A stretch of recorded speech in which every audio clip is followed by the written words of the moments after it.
recomendación, mientras yo aclaro mi garganta hiperalérgica, se paren de la silla, den una vuelta alrededor y se vuelvan a sentar.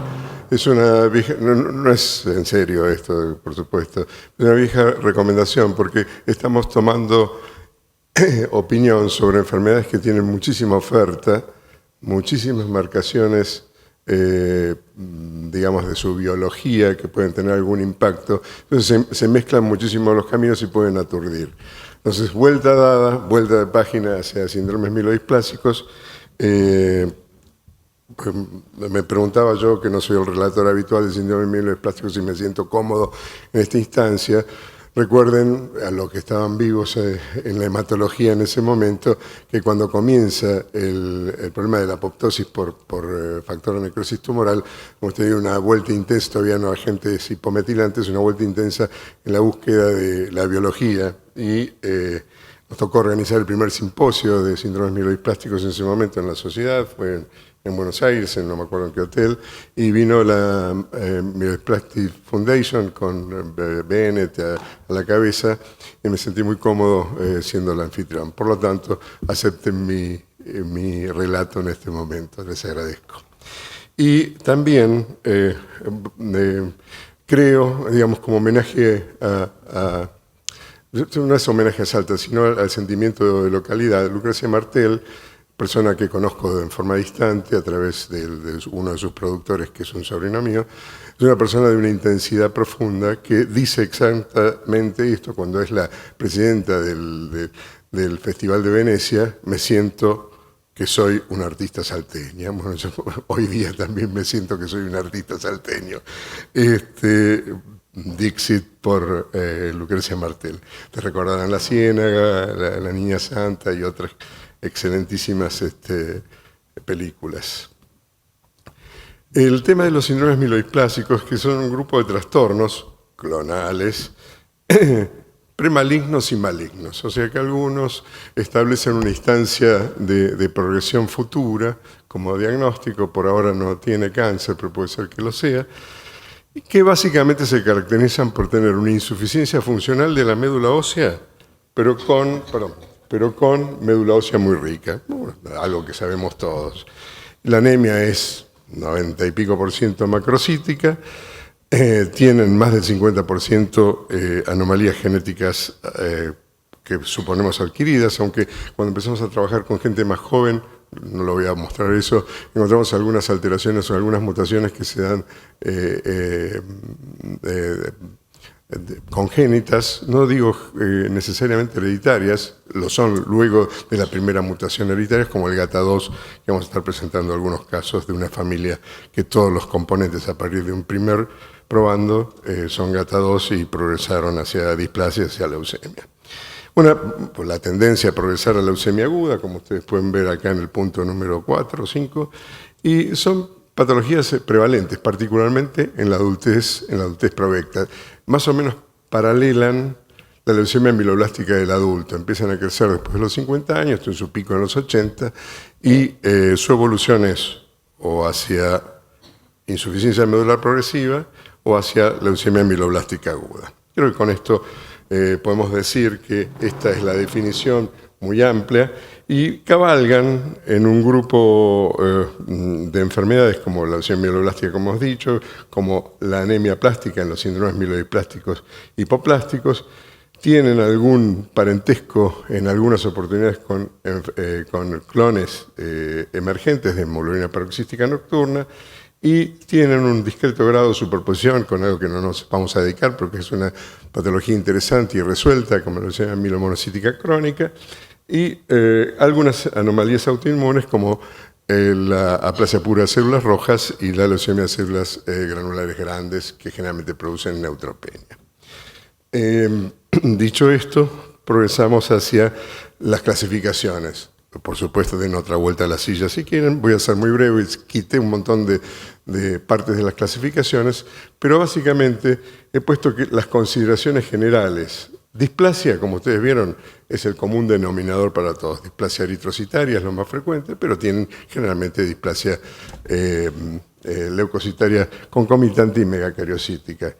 Hay algunos que los tienen en una sola serie, pero la mayoría comparten un grado de displasia en las 3 series. Pero los elementos más importantes es la posibilidad de encontrar sideroblastos en anillo en más del 15%, por eso la tinción de PERS debe ser un seguro, cosa que aún en nuestro servicio se pierden oportunidades, así como está el hierro se pregunta después, 2 o 3 días después, si no lo hicieron y volvieron sobre los preparados. O sea que el PERS debe estar hecho en primera instancia.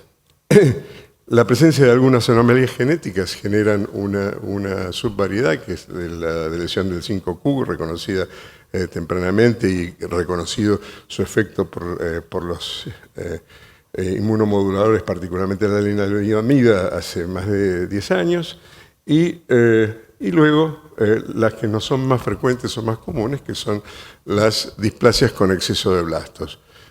O llamadas históricamente preleucemias en el pasado, pero que no se llaman ahora, pero lo son esencialmente, porque progresan hacia leucemia mieloblástica aguda. Esta clasificación ha sido enriquecida por la utilización de los estudios citogenéticos. Acá vemos una diapositiva cedida por Jorge Arbelvide, del grupo de síndromes mielodisplásicos, que se generó y fue probablemente uno de los primeros en generar los registros en la sociedad. Y vemos que los que tienen de lesión del I o de lesión del 11Q son calificados como muy buenos por la supervivencia, y los que tienen anomalías como el 5Q menos o no tienen anomalías o de lesiones del 12, o del 20 es bastante frecuente en mielodisplasia, en policitemia vera también, y la lesión del ICRE también en síndromes mieloproliferativos crónicos. Intermedio, la de lesión del Q, la trisomía del 8, trisomía del 19, cromosoma 17, y los altos es la de lesión completa del 7, frecuentemente asociados, estos con síndromes mielodiplásticos secundarios, a quimioterapia, básicamente con agentes alquilantes, y muy altos los cariotipos complejos con más de 3 alteraciones. Entonces podemos decir que hay gente que vive mucho, extraordinariamente, probablemente por la edad, lo mismo que la población de referencia. Hay gente que vive muy poco cuando tienen el riesgo muy alto, en este caso, promedio era 9 meses y medio. El tema es que la sociedad tiene esta capacidad, el grupo de mielodisplasias es muy activo, y ponerse en contacto para generar crecimiento en este aspecto es importante. Por lo tanto, la clasificación, que no la puse aquí, la he sacado de pronóstico, que ha sido revisada por los elementos de pronóstico citogenéticos, y están compuestos por citogenéticos, por blastos, son los puntajes más importantes, la presencia de anemia, que es un estándar, y las citopenias acompañantes. Y por supuesto da scores desde aproximadamente 1 a más de 6, que tienen un fuerte impacto ahora pronóstico, y de vuelta vienen a ponerse entre los pacientes que logran una supervivencia de 200 meses, ¿esos cuántos años son? La cantidad, o aquellos que los perdemos durante el primer año, año y medio. Por tanto y cuanto, en la sobrevida global y en la transformación a lesión mieloblástica aguda, la clasificación de pronóstico revisada internacional, junto con los scores, junto con el score citogenético, es en este momento el mejor uso para predecir nuestros pacientes y eventualmente tomar la decisión sobre el tratamiento. Digamos una palabra también, que tener una síndrome mielodisplástico secundario en nuestro medio, y este es el caso también del registro, esto es el caso del registro, que los pacientes que tenían un síndrome mielodisplástico primario tienen una supervivencia claramente diferente de los que tenían secundario, seguramente a tratamientos. No tengo el específico de este desgranado de pacientes. Y este Esta visión, comparada con estudios internacionales, es más o menos la misma, por lo tanto, no es diferente en nuestro medio que en otros. Esto había sido presentado por Prates, por Virginia en su momento. Una de las cosas que hemos conocido, interesantemente, que es el efecto de los mecanismos epigenéticos, ya son ampliamente conocidos, vamos a pasar relativamente rápido, además porque han producido la introducción de terapéuticas que han cambiado, en parte, la supervivencia de este tipo de pacientes. Dos mecanismos, que es la acetilación de las histonas y el estado de metilación de los islotes CpG, que impiden la progresión y maduración de las células hematopoyéticas.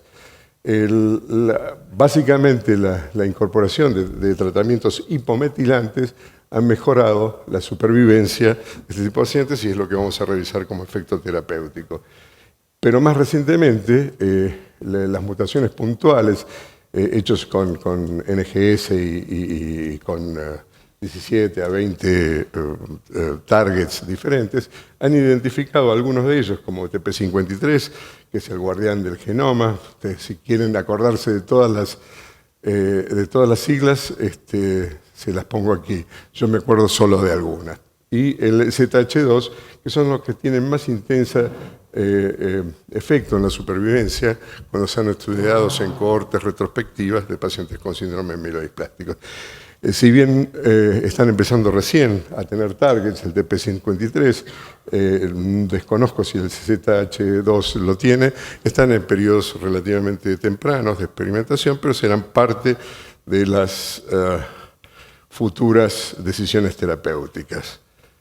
Y bien, podemos ver aquí que el SFB, que esto es el Splicing Factors, SFB3B1, tiene uno de los mejores pronósticos contra el resto, todos tomados en forma conjunta, que si tienen más una, dos o más de 3 o 4, y ustedes ven que 5 alteraciones en conjuntas son las que tienen peor pronóstico. Por tanto, en cuanto a las mutaciones puntuales han ingresado en el territorio territorio comanche, ¿no? El territorio de los síndromes mielodisplásticos en general, y es probablemente que tengamos que acceder a esta información en el futuro, cosa que está vedada por los recursos para poderlo tener. Si ustedes pueden ver que el estado, aquí repite el tema del estado mutacional del SFB1, SF3B1, que es el de mejor pronóstico, contra el resto, particularmente el de peor pronóstico es el de TP53. El TP53, bueno, que lo he dicho, divide los síndromes mielodisplásticos con cariotipos complejos, o sea que hasta inclusive estos tienen impacto pronóstico dentro de lo que anteriormente pensábamos que era el mayor impacto pronóstico, que eran los estudios citogenéticos. Y los pacientes con cariotipo complejo tienen una alta frecuencia de TP53, si bien es un factor pronóstico independiente cuando se lo divide al cariotipo complejo, teniendo o no teniendo mutación de TP53. Y la supervivencia es significativa, como ustedes pueden, ver, que es en ambos casos de 0.001. Concluyen, esto es el International Workgroup de mutaciones puntuales, o sea que ya hay una academia de mutaciones puntuales, que las mutaciones somáticas asociadas tienen significado pronóstico independiente del IPSSR, revisado es la R, no es rituximab, y las mutaciones más desfavorables son la TP53, la RANKS1, que ustedes conocen bien, la ZH2, y la NR, que no me acuerdo cuál es. Ustedes sabrán disculparme, pero debe estar en la diapositiva anterior. Y el valor pronóstico de los genes individuales puede variar según el contexto clínico. O sea, quiere decir que todavía no está validado de que si esto tiene alguna relación exacta con alguna variedad clínica de síndrome mielodisplásico. Dicho esto, pasamos al título de la charla de hoy, que es decisiones de tratamiento. Bajo riesgo. Bajo riesgo tienen bajos blastos, tienen mutaciones, los recuerdan, si no, luego los pasamos. Síndromes de bajo riesgo son relativamente los más frecuentes y son los que más viven.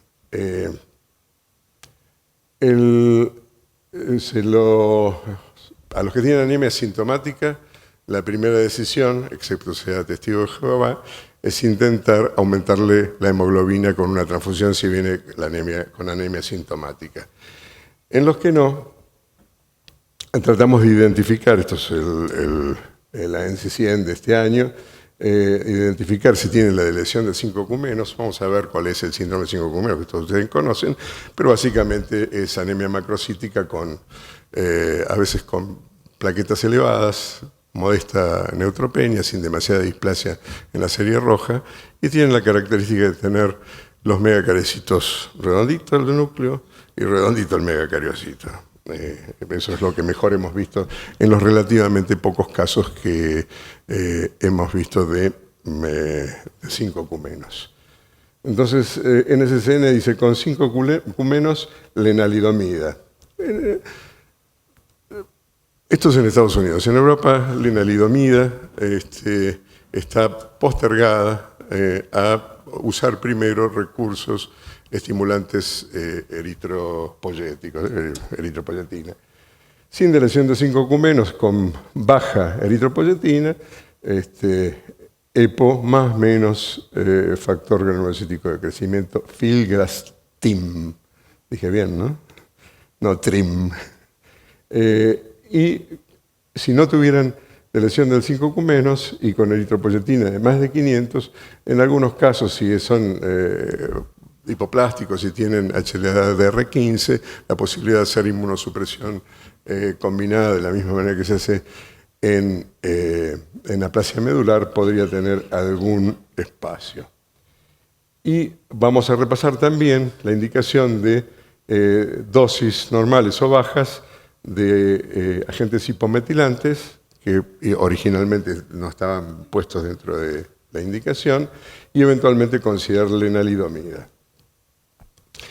Y una cosa que es de alguna discusión, los pacientes que tienen síndromes mielodisplácticos de bajo riesgo en algún momento o no soportan más hacerse transfusiones, se sobrecargan excesivamente con hierro y hay que pensar tempranamente, si son jóvenes, en tenerlos trasplantados halogénicamente con los riesgos que ello implica.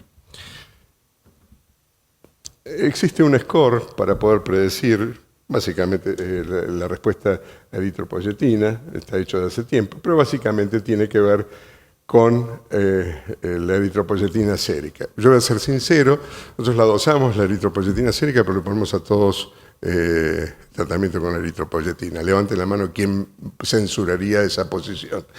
Está bien, están eximidos de censura. Pero de todas maneras, es cierto que los que tienen eritropoyetinas más bajas responden significativamente. Y los criterios de respuesta, que tengan más de 11 gramos de hemoglobina, en realidad si están libres de transfusión es un muy buen criterio de respuesta, o disminuyen a menos de una transfusión cada mes y medio o 2 meses. Ese sería en la práctica clínica. Y vemos que con los pacientes que tienen una necesidad transfusional baja antes de recibir eritropoyetina, es otra manera de medirlos, van a tener respuesta, incrementan su independencia de transfusiones. Y los que tienen más de 2 transfusiones van a tener menos respuesta y menos probabilidad de sobrevida. Probablemente relacionado con la sobrecarga de hierro, pero también probablemente relacionado con la biología de su síndrome mielodisplástico. Perdón.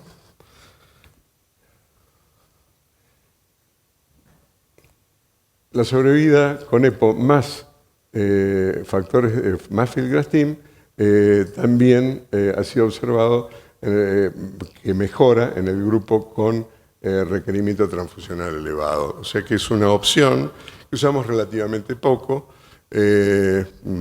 digamos que, y probablemente la mejor secuencia sería estimularlos con eritropoyetina. Si al cabo de entre 35 y 60 días no tuvieran una respuesta, sumarles factor de crecimiento en 3 veces a la semana, que es una de las recomendaciones posibles. 5Q- hemos dicho la morfología. Este es un caso nuestro, pero que son redonditos, bien redonditos los megacariocitos, y lo son todos ellos, no solamente algunos. He puesto las flechitas allí. Y básicamente se caracterizan por una pérdida de una cantidad de genes en el brazo largo del cromosoma 5 que genera ploinsuficiencia.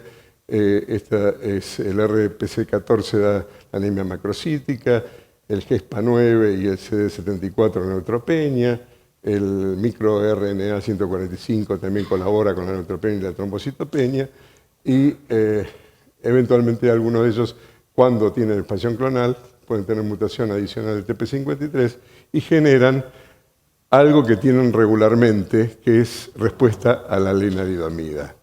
La lenalidomida actúa, su receptor es el cereblón y mejora la capacidad madurativa de los 5Q-.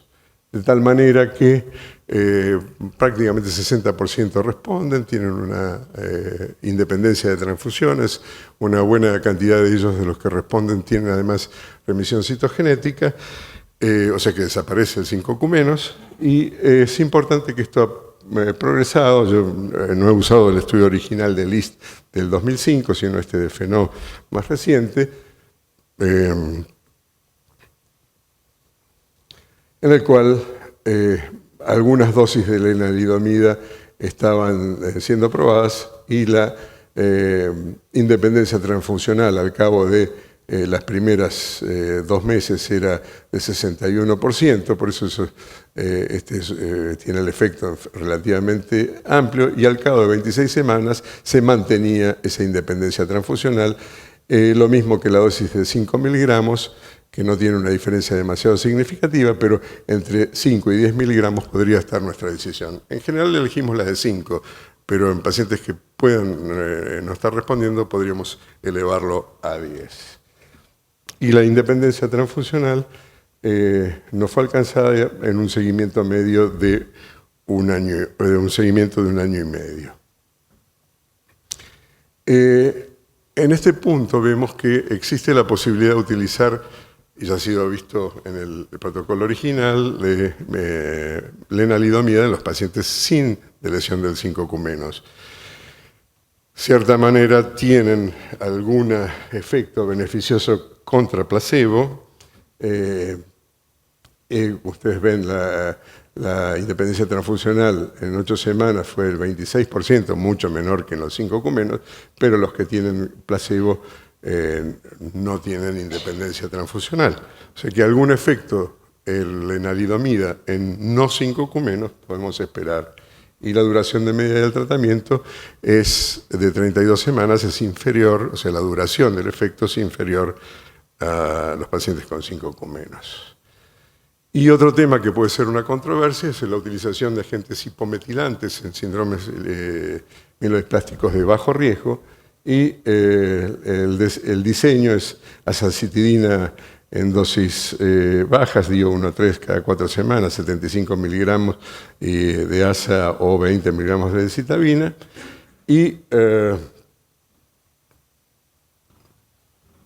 la independencia transfusional, que es lo que uno busca en los síndromes mielodisplásticos de bajo riesgo, se vio en el 29% de rojos, a ver si voy a comentar, 29% de rojos y plaquetas el 20%, y al total el 32% tuvieron algún grado de efecto, y la remisión llamada completa, independencia absoluta, es del 36%. Por lo tanto, es una opción, y está puesta en las guías la utilización de dosis como lo vimos antes, la utilización de dosis bajas de hipometilantes.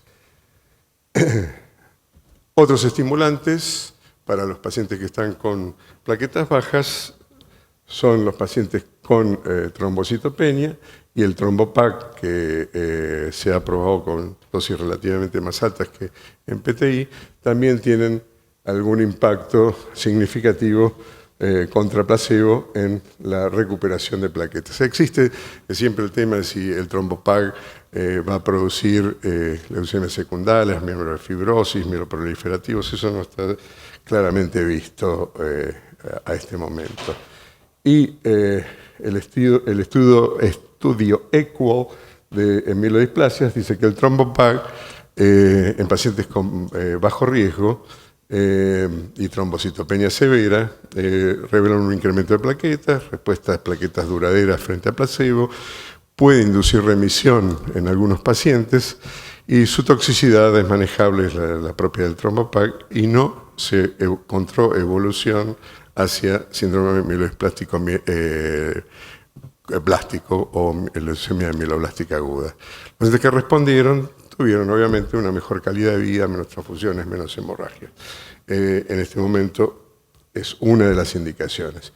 Y las opciones para mielodisplásticos de alto riesgo, lo mismo, hay que decir si uno va a intentar trasplantarlos, en este caso no vamos a esperar mucho tiempo porque el riesgo de transformación en leucemia mieloblástica podría postergar sine die la decisión de trasplante. No voy a hacer el algoritmo que todos ustedes conocen, pero claramente hay que entender que cuando llega un paciente o es suficientemente joven, tiene los hermanos, hay que hablar de eso como primera instancia. Y luego habrá que discutir, porque si bien hay estudios randomizados que si los tratamos primero con hipometilantes y después los trasplantamos, o si tiene el hermano, procedemos relativamente rápido antes que tenga sobrecarga transfusional, y eventualmente si no tiene hermanos tenemos que usar el bridging de hipometilantes para conseguir un donante de banco, y si no tomar la difícil tarea de hacer un trasplante haploidéntico. Las indicaciones de los no candidatos a trasplantes es agentes hipometilantes, la acitidina es la preferida, y los candidatos a los trasplantes, lo que hemos dicho, trasplante directo o hipometilantes en aquellos en el que el tipo de trasplante no sea el de hermano histoidéntico disponible. Azacitidina, esto es bastante visto por todos ustedes, pero no puedo dejar de decirlo porque es prácticamente la base del tratamiento de los síndromes mielodisplásticos de alto riesgo. Azacitidina 75/7, y ¿qué es lo que podemos esperar? Podemos esperar que, lo que ha sido dicho, que tengan una sobrevida significativamente superior a los pacientes con el mejor tratamiento de sostén posible. Esto ha sido dicho, visto, Fenó and Company, ya prácticamente tiene 10 años y es el estándar de cuidado en los pacientes que no tengan trasplante disponible. No son los únicos la acitidina, hay muchos estudios y el número de ciclos en el que se logra la remisión es variable, pero está entre 6 y 9, entre 7 y 9, y la recomendación es no decidir tempranamente quitarle la acitidina, ya que las respuestas pueden seguirse produciendo hasta prácticamente los 8 o 10 meses.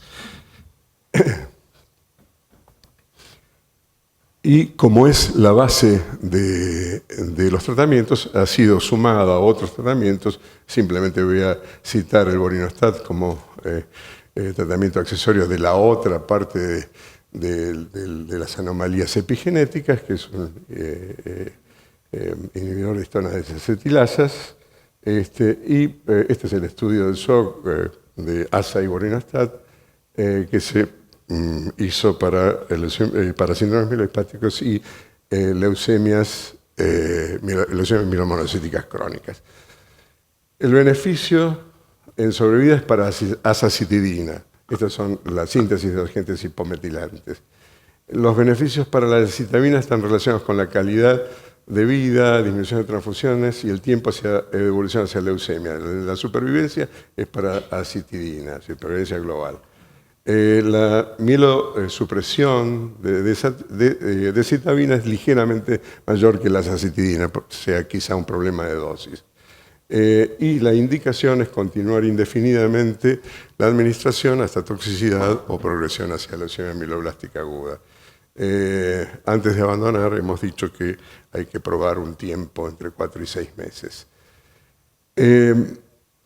No es el objetivo hablar de trasplante, pero esta es la sociedad, a través del grupo de síndromes mielodisplásticos, hizo una retrospectiva sobre los pacientes trasplantados y ellos vieron que solamente el 7%, y es esa la proporción, 10% de los pacientes puede llegar a un trasplante, simplemente para decir eso. Y una de las cosas que nosotros hemos visto también en esta retrospectiva, que el 80% son en síndromes mielodisplásticos primarios, pero hay una proporción de síndromes mielodisplásticos secundarios que también han ido a trasplante. La sobrevida global de los relacionados ha sido 39 más menos 11 meses y los no relacionados 29 más menos 13 meses, y esto es un retrospectivo, no sé, la intención no fue compararlos necesariamente.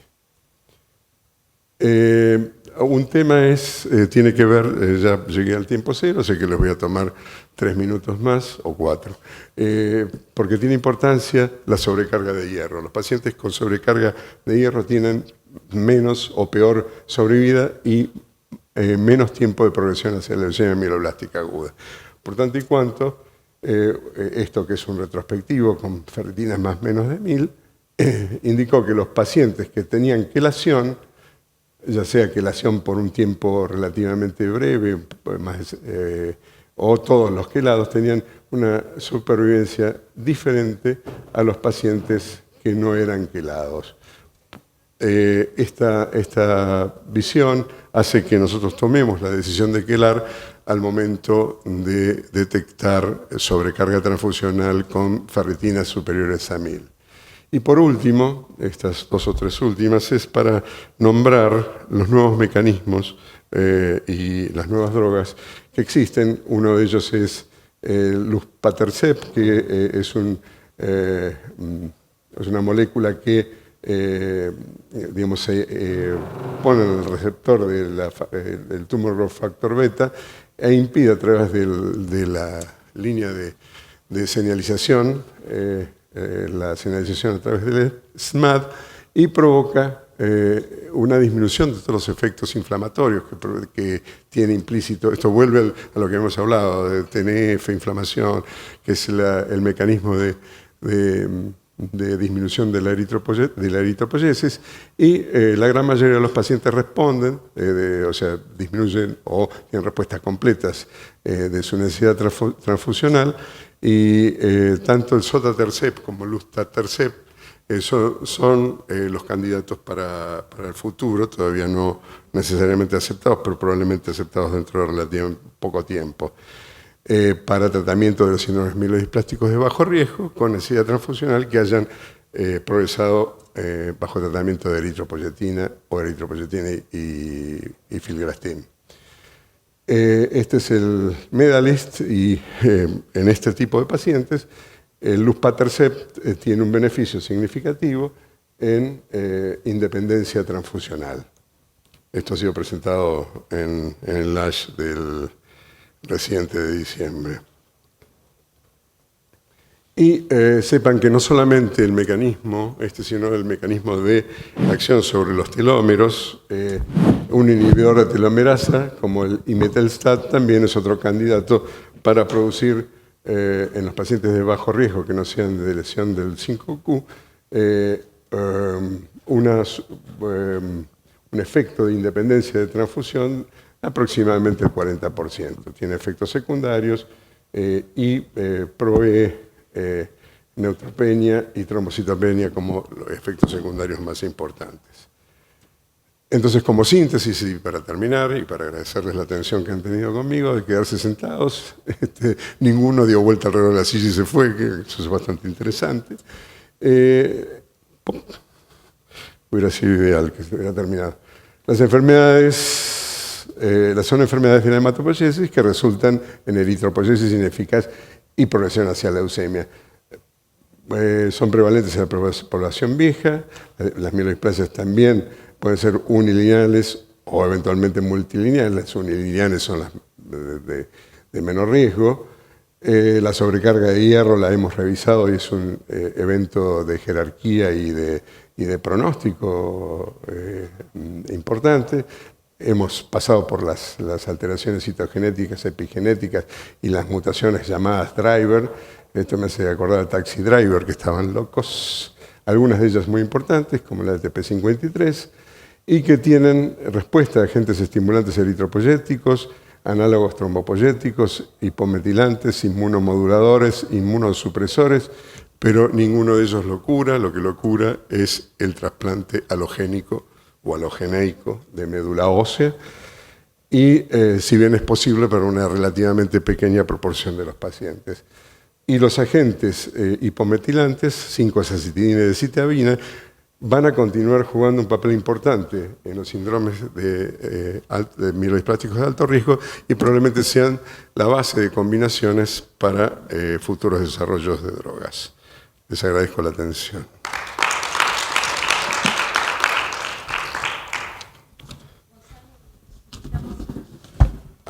Me quedo.